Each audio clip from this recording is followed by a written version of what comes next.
اعوذ باللہ من الشیطان الرجیم بسم اللہ الرحمن الرحیم الحمد للہ والصلاة والسلام علی رسول اللہ وآل رسول اللہ واللعنۃ الدائمہ علی اعدائہم اعداء اللہ. اما بعد، الرحمن علم القرآن.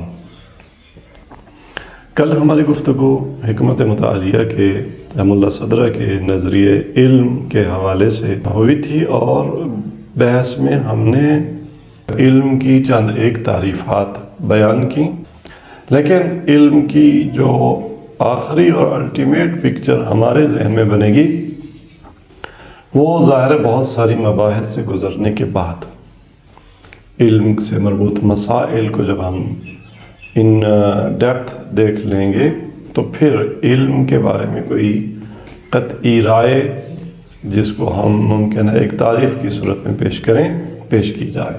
علم کی ماہیت کے بارے میں عام لوگوں سے اگر آپ پوچھیں، دانشوروں سے پوچھیں، آپ سائنسدانوں سے پوچھیں، حتیٰ آپ فلسفیوں سے پوچھیں، تو علم کی تشکیل یا علم کے تحقق پانے کے پروسیس کے بارے میں ایک رائے آپ کو یہی ملے گی کہ العلم حصول صورت الشیء فی الذہن. علم کی یہ تعریف کی جاتی ہے فی الذہن یا عند الذہن. علم کیا ہے؟ کسی چیز کی صورت کا ذہن میں حاصل ہونا. معلم اول ارسطو کی طرف، مشائی فلسفے میں ابو نصر فارابی کی طرف، ابن سینا کی طرف، پھر ابن سینا کے پیروکاروں کی طرف، حتیٰ کہ حکمت متعالیہ میں علم کی تعریف کا ایک ورژن یہی ہے کہ علم کیا ہے؟ حصول و صورت الشیء عند الذہن. حکیم الحدیث سبزواری نے اپنی منظومہ میں اس حوالے سے ایک شعر کہا ہے، اور وہ یہ ہے کہ للشیء غیر الکون فی الاعیان کونہ بنفسہ لدى الاذہان. کہ ایک چیز کا ایک وجود عینی حقائق میں پایا جاتا ہے، اور اس کا ایک وجود، خود اسی کا ایک وجود بنفسہ ہی لدى الاذہان، ذہن میں اذہان کے پاس پایا جاتا ہے. اگر ہم علم کی اس تعریف اور اس ماہیت جو بیان کی گئی ہے اس کو زیر غور لائیں تو علم اور عالم کی، علم اور انسانی نفس کی نسبت ذرا اجاگر ہو جاتی ہے، واضح ہو جاتی ہے، سامنے آ جاتی ہے کہ علم کی مثال انسانی نفس کے مقابلے میں ایسے ہے جیسے ایک مظروف ہو، ایک مشروب ہو، اس کی نسبت اس ظرف کی طرف جس میں اس مشروب کو ڈالا جائے. یہ ظرف اس سے بھر جائے. ذہن گویا ایک ظرف ہے جو ابتدا میں خالی ہوتا ہے. جب انسان اس دنیا میں آتا ہے تو خالی ظرف لے کر آتا ہے، اور پھر جو بھی علم کے حصول کا پروسیس ہے اس سے گزر کر علم کا مشروب، علم کا مظروف اس ظرف میں ڈلتا رہتا ہے. حصول و صور الاشیاء عند الذہن. جتنا یہ مشروب اور زیادہ ڈلتا جاتا ہے، جتنی زیادہ سے زیادہ اشیاء کی صورتیں ہمارے اس نفس کے ظرف میں، جسے ہم ذہن کہتے ہیں، جمع ہوتی جاتی ہیں، اتنی ہماری علم کی کمیت بڑھتی چلی جاتی ہے، ہم بڑے سے بڑے عالم بنتے چلے جاتے ہیں. یہ جو ایک رائج علم کا نظریہ ہے کہ علم اور عالم کی نسبت کیا ہے اور علم کیا ہے، اس میں ظرف بنتا ہے نا علم کا. سائنس کی دنیا میں آپ علم کے ظرف کو دماغ کے خلیے قرار دیتے ہیں. انسانی دماغ کے خلیے مختلف حصے وہ کیا ہیں؟ ظرف ہیں علم کا. اور فلسفیوں نے بھی اتنا کہا ہے کہ ذہن کی جو قوتیں ہیں، ذہنی قوتیں، ان کی تقسیمات ہوتی ہیں، عقلی قوت، عقل، وہم، خیال، حافظہ، یہ قوتیں مختلف جو ذہن کی طاقتیں اور قوتیں ہوں، اس کے آگے حصے ہیں۔ تو حتیٰ کہ بعض نے جگہ بھی معین کر دی ہیں، سائنسدانوں نے اپنے حساب سے کہ دماغ کے کون سے خلیوں میں کیا کون سا علم، فلسفیوں نے بھی کہا کہ جو ظرف ہے علم کا وہ کیا ہے، انما هو قوانا الادراکیہ، علم کا ظرف ہماری ادراکی قوتیں ہیں، العقلیہ والوہمیہ والحسیہ، یہ قوتیں عبارت ہیں کس سے؟ عقل کی قوت، وہم کی قوت اور حس کی قوت۔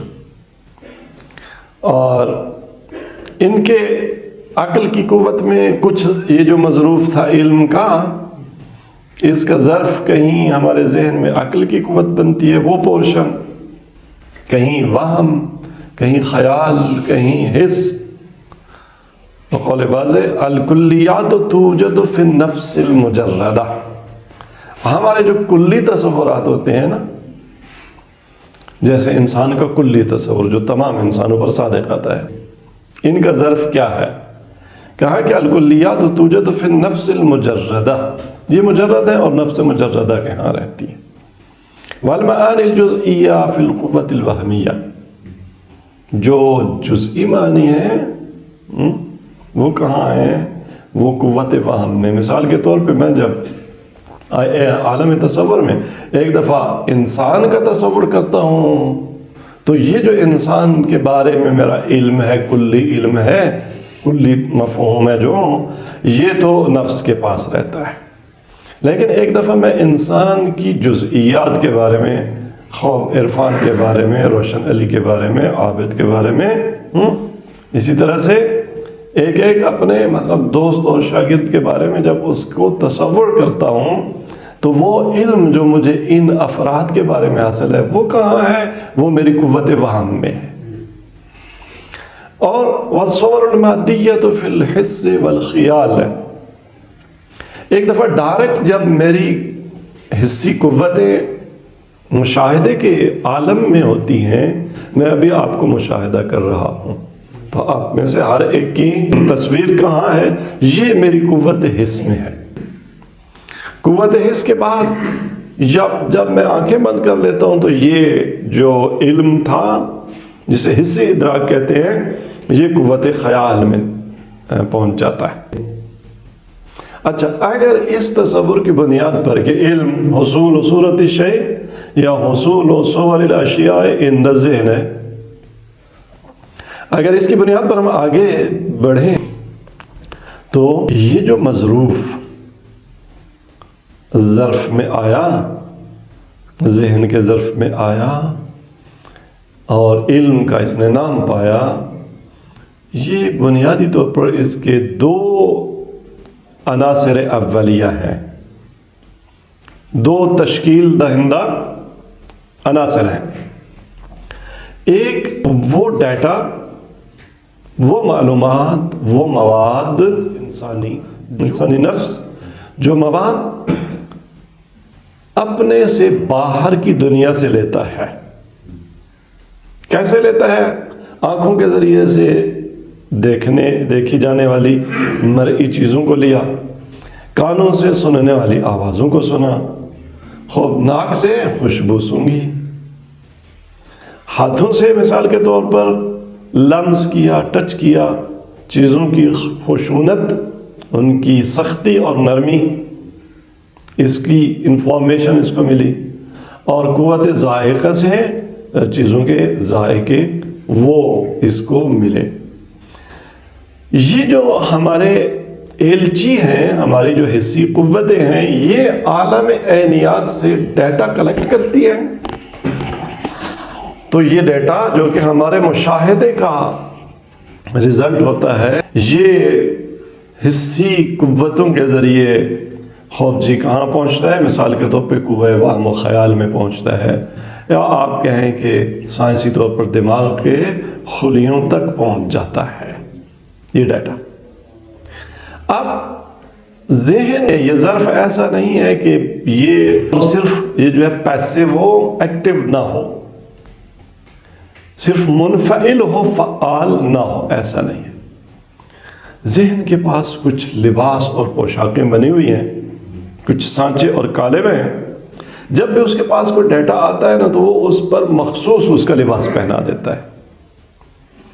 کسی کو جزئی کا لباس پہنا دیا، کسی کو کلی کا لباس پہنا دیا، کسی کو مثال کے طور پہ ممکن کا لباس پہنا دیا، کسی کو واجب کا لباس پہنا دیا، کسی کو جسم کا، کسی کو مادے کا، کسی کو صورت کا، کسی کو حیولہ کا، کسی کو جوہر کا، کسی کو عرض کا.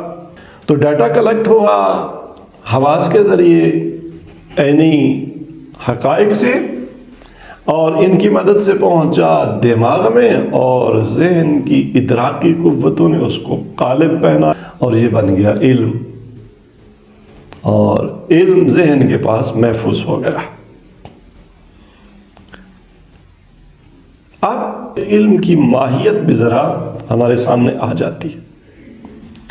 علم کی ماہیت چونکہ دو اس کے ہم نے دیکھے عناصر، ایک عین ہے، ایک ذہن ہے. عینی حقائق ہے ایک طرف، دوسری طرف ذہنی قالب ہیں. کچھ لوگوں نے عینی حقائق اور ڈیٹا اور مواد کو علم کی تشکیل کا اصلی عنصر قرار دیا. ٹھیک ہے، مین عنصر علم کی تشکیل کا کیا ہے؟ عینی حقائق، اور یہ مواد ہے. بنابر انہوں نے علم کی تعریف ڈیٹا بیس تعریف کی، ڈیٹا کی بیس پر علم کو ڈیفائن کیا، مواد کی بنیاد پر علم کو ڈیفائن کیا، علم کی ماہیت کو ڈکلیئر کیا. ایک مادی ماہیت رکھتا ہے علم، چونکہ مواد مادی ہے، اور یہی مادہ حواس مادی ہے، مغز کے خلیے مادی ہیں، سب کچھ میٹیریل ہے. تو ان کی وجہ سے ان کے ذریعے جو ایک پروڈکٹ سامنے آتا ہے وہ بھی مادی ہے اور فزیکل ہے. حتیٰ کہ بعض فلسفی یا فلسفی نماؤں نے بھی یہی کہا. مثلا ایک یورپین فلسفی جان لاک کی طرف منسوب ہے کہ اس کا کہنا ہے کہ عقل میں کوئی ایسی چیز نہیں ہے جو اس سے پہلے حس میں موجود نہ ہو. یعنی کیا؟ یعنی آپ کے پاس جتنا علم ہے نا وہ حواس کے پاس ہے، اور یہ حواس ہی کے ذریعے عقل تک منتقل ہوتا ہے. عقل ایک خالی ظرف ہے. تو انہوں نے ایک میٹیریلسٹک اپروچ اپنائی علم کے باب میں، علم کو ایک مادی چیز ڈکلیئر کیا. میٹیریلسٹ مادہ پرست یہی کہتے ہیں. آج کی دنیا میں ملحدین، ایتھیسٹ، وہ بھی علم کی ماہیت اصلیہ کو مادی قرار دیتے ہیں. علم کیا ہے؟ صرف مادے کے ساتھ ہمارے انٹر ایکشن کا نام ہے، مادی تأثرات کا نام ہے. بالکل ایسے ہی جیسے آپ مثال کے طور پہ ایک کاغذ پر سطریں لکھتے جائیں، ایک پردے پر کچھ جو ہے نا کوئی چیز پرنٹ کرتے جائیں. عالم خارج کی اشیاء ہمارے ذہن کے خلیوں پر، ہمارے دماغ کے خلیوں پر نقوش چھوڑتے ہیں، اور ان نقوش کا حتیٰ آپ سائنسی اور مشاہدہ اور مطالعہ بھی کر سکتے ہیں. آپ کو ہم وہ نقوش دماغ کے بہت چھوٹے چھوٹے خلیوں میں بہت ہی دقیق مائکروسکوپس کے ذریعے ہم آپ کو وہ آثار دکھا سکتے ہیں، اور یہی ہے علم. اس کے مقابلے میں ایک اور جو اپروچ بنی علم کے باب میں، جس کو آئیڈیلسٹک اپروچ کہتے ہیں یا آئیڈیلزم، یہ میٹیریلزم اور الحاد بھی اسی میں آ جاتا ہے، کیونکہ الحادی اپروچ بھی مادی اپروچ. اور اس کے دوسری طرف ہمیں آئیڈیلزم ملتی ہے. آئیڈیا تصور کو کہتے ہیں. آئیڈیلسٹک اپروچ یہ ہے علم کے باب میں کہ جو کچھ علم ہے نا جو ہمارا، وہ ذہن ہے، آئیڈیا کی اصالت ہے، اصیل آئیڈیاز ہیں. آپ کا ذہن جیسا قالب پہنا دیتا نا کسی چیز کو، وہ وہی علم بن جاتا ہے۔ آئیڈیالزم کیا ہے؟ یعنی آپ کا ذہن اصیل ہے، آپ جیسا لباس پہنا دیتے ہیں نا اس ڈیٹا کو جو باہر سے آ رہا ہے، وہی علم بن جاتا ہے۔ ایسے جیسے مثال کے طور پہ ایک ظرف شیشے کا فرض کریں کہ ریڈ کلر کا ہو، آپ اس میں بے رنگ پانی بھی ڈالتے ہیں نا جب، تو وہ پانی کس رنگ کا نظر آتا ہے؟ ہاں، سرخ رنگ کا پانی نظر آتا ہے۔ تو اصل آپ کا ذہن ہے، آپ کا ذہن کسی چیز کو ممکن ہے میٹھا دیکھ وہ ڈیٹیکٹ کر رہا ہو کہ یہ چیز میٹھی ہے تو وہ میٹھی ہو، دوسرے کے لیے وہی چیز کھٹی ہو تو کھٹی ہوگی۔ اس کا علم کہتا ہے یہ چیز میٹھی ہے، اس کا علم کہتا ہے وہ چیز کھٹی۔ اس کا علم کہتا ہے یہ چیز سیاہ ہے، اس کا علم کہتا ہے مثال کے طور پہ یہ چیز سرخ ہے۔ تو یہ سانچے اور قالب ہم عطا کرتے ہیں۔ تو یہاں علم کے باب میں بعض نے کہا کہ ان کی ماہیت کیا ہے؟ وہ ذہنی ہے خالصتاً، یعنی آپ کا ذہن جو قالب علم کو پہنا دے وہی علم ہوتا ہے۔ اب اگر ہم علم کی تشکیل کے ان دو عناصر کو جدھر بھی جائیں، چاہے ہم کہیں کہ علم ایک مادی حقیقت ہے، میٹیریلسٹک اپروچ رکھتے ہوں یا آئیڈیالسٹک اپروچ رکھتے ہوں، اصالت ذہن کی اپروچ رکھتے ہوں، دونوں صورتوں میں ایک مشکل ایجاد ہو جاتی ہے۔ اور وہ مشکل یہ ہے کہ دونوں صورتوں میں علم حقیقت کی ترجمانی کرتا نظر نہیں آتا۔ اصل حقیقت کیا ہے؟ جو آپ کے لیے حقیقت وہی ہے جو آپ کا علم بتا رہا ہے نا۔ آپ ایک چیز کو سرخ دیکھ رہے تھے، آپ کے لیے حقیقت سرخ ہے۔ ایک بندہ اسی چیز کو سیاہ دیکھ رہا تھا، اس کے لیے حقیقت سیاہ ہے۔ حقیقت کیا ہے؟ گویا ایک طریقہ حقیقت کا انکار۔ اور بالفرض حقیقت کوئی ہو بھی صحیح، مان بھی لیا کہ مثال کے طور پہ یہ میز ہے، وہ مشروب ہے جو آپ پیتے ہیں تو آپ کہتے ہیں یہ کھٹا ہے، آپ پیتے ہیں تو آپ کہتے ہیں یہ بڑا گوارا ہے۔ وہ شخص جو بیمار ہے، بخار جس کو شدید ہوا وہ یہی پانی پیتا ہے تو اس کو پانی کا مزہ بے مزہ اور بد مزہ لگتا ہے یہ پانی۔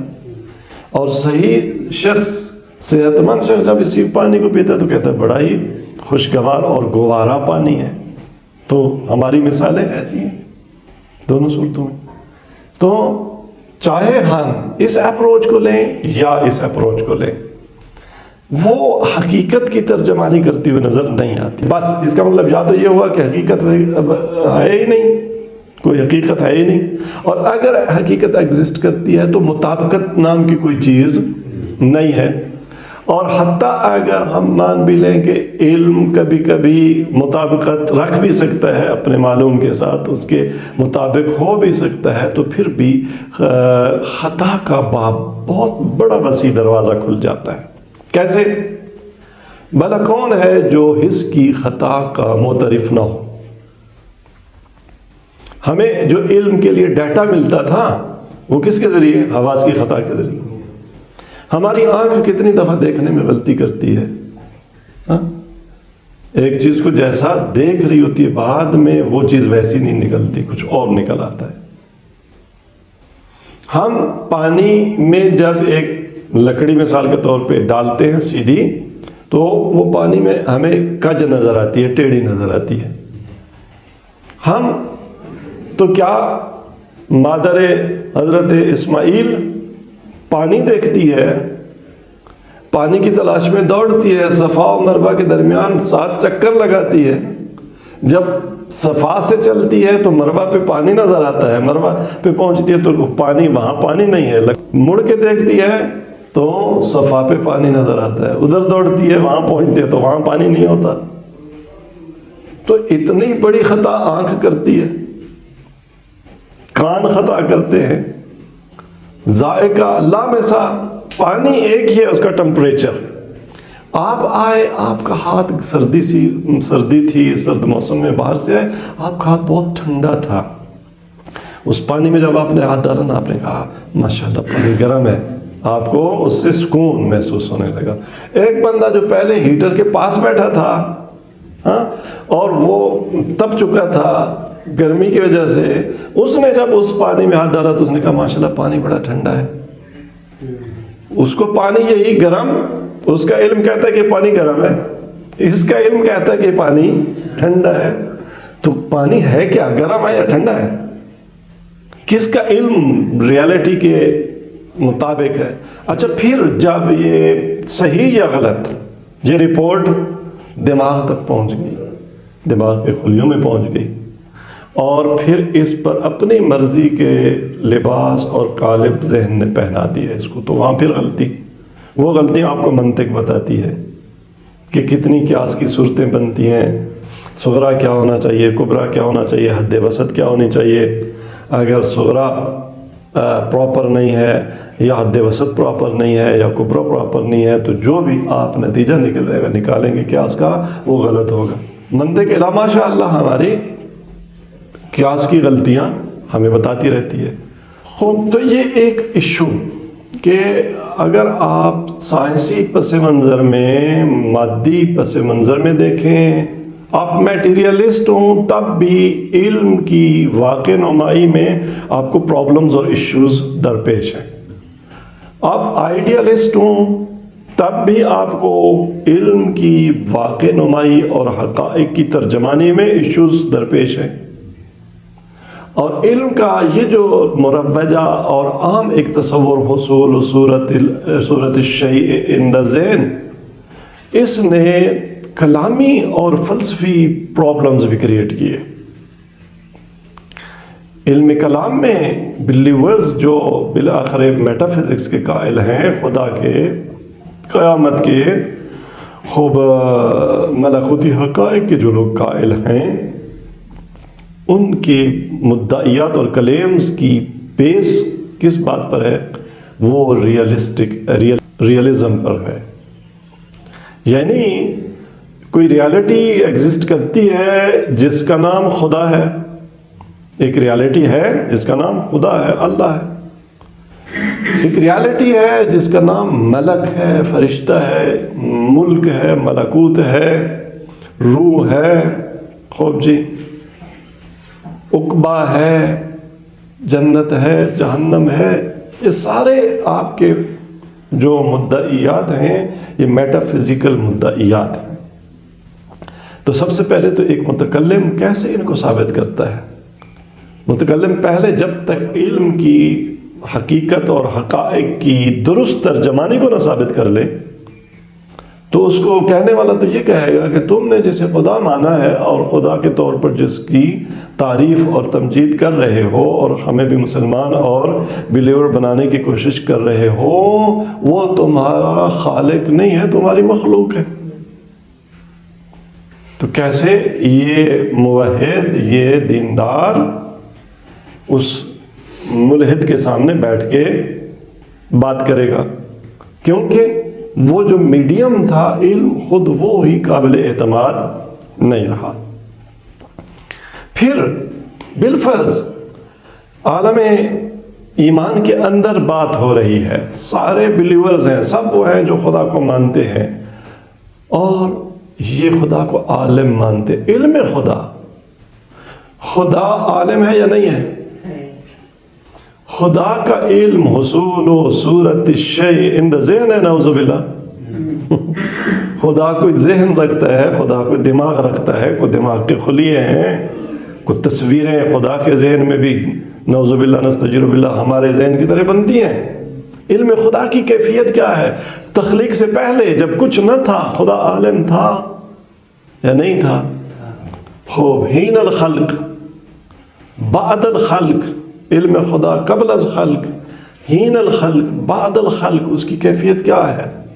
یہ متکلمین کے لیے ایک بہت بڑی پھر ڈیبیٹ اور بحث جس سے نکلنا مشکل ہو جاتا ہے۔ اور پھر یہ نظریہ جو ٹوٹلی ریشنل اور انٹلیکچوئل ریزننگ پر ڈیپینڈ کرتے ہیں، یعنی فلاسفرز، ان کے لیے بھی علم کا یہ نظریہ مشکل ساز ہے، اور یہ مشکل آپ پڑھ چکے۔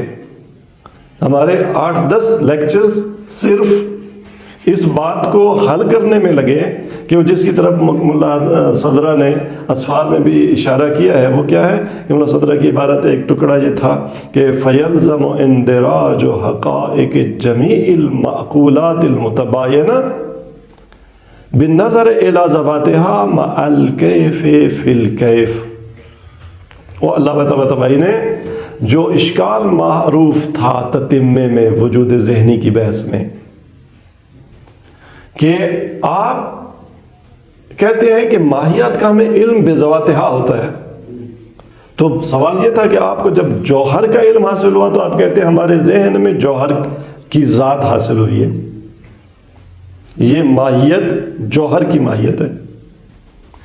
آپ کو جب عرض کا علم حاصل ہوا تو وہ بھی عرضی اعراض جو ہیں وہ ان کی ماہیات وہ اپنی ماہیت کے ساتھ، اور پھر یہ تمام علم بھلا کیا ہے؟ نفس کی ایک کیفیت اور کیف نفسانی ہے۔ تو وہ چیزیں جو عالم حقائق میں ایک چیز پانی تھی، ایک آگ تھی، ایک پھول تھا، ایک کانٹا تھا، ایک خاک تھی، ایک آسمان اور افلاک تھے، ایک انسان تھا، ایک گھوڑا گدھا تھا، ایک ملک تھا، ایک جن تھا، کیا یہ ساری چیزیں جب ذہن میں جاتی ہیں، علم بنتی ہیں، تو ساری کیا بن جاتی ہیں؟ کیف نفسانی بن جاتی ہیں۔ یہ ایسے ہے جیسے مثال کے طور پہ انواع و اقسام کے اس کمرے میں پلاسٹک کے کھلونے اور چیزیں پڑی ہوں، مثلا گھوڑا گدھا پھول درخت دریا کیا کیا، اور آپ ان کو ایک دفعہ سب کو پگھلا دیں تو اب جب وہ پلاسٹک تحلیل ہو کر پگھل جائے گی تو وہ کیا گھوڑا ہوگی؟ وہ تب تک گھوڑا تھا پلاسٹک کا جب تک آپ نے اس کو پگھال نہیں دیا تھا، وہ تب تک گدھا تھا جب تک آپ نے اس کو، وہ تب تک پھول تھا جب تک پگھل کر تحلیل ہو کر مائع نہیں بن گیا تھا۔ آپ کیا کرتے ہیں؟ علم کیا ہے؟ سارے حقائق ہستی کو پگھلا کر کیف بنا کر نفس کے پاس حاضر کر دینا۔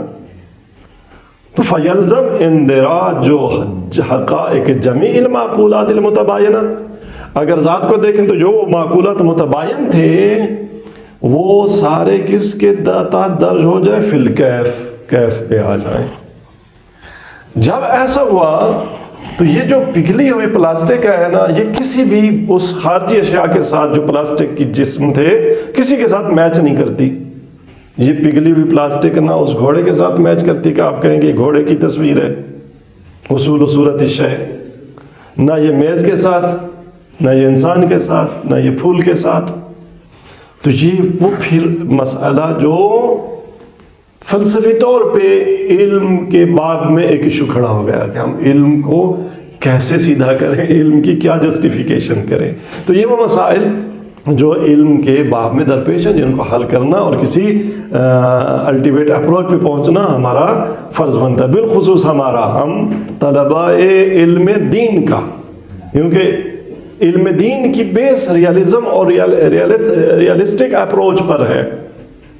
آپ نے علم کی واقع نمائی اور حقیقت کی ترجمانی کو ثابت کرنا ہے پہلے، پھر آپ کہہ سکیں گے کہ اللہ حق، لہذا چونکہ ہمارا علم کہتا ہے اللہ ہے اور علم واقعیت کی ترجمانی کرتا ہے تو اللہ ہے، آپ توحید کا تب اس بات کر سکیں گے۔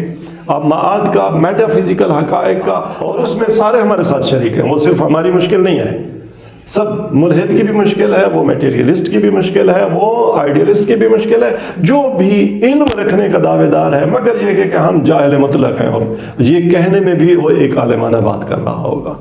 تو پرابلم کسی ایک کی نہیں ہے، پرابلم انسان من حیث الانسان کی ہے، علم کو درست جسٹیفائی کرنا اور علم کے باب میں ایک درست اپروچ اپنانا۔ اللہ کرے ہم اس اپروچ تک پہنچ پائیں جو انشاءاللہ حکمت متعالیہ کی اپروچ کے باب میں تحقق پائے گی اور جس پر اگلے درس میں بحث ہوگی۔ صلی اللہ علیہ سیدنا و نبینا محمد و علیہ السلام۔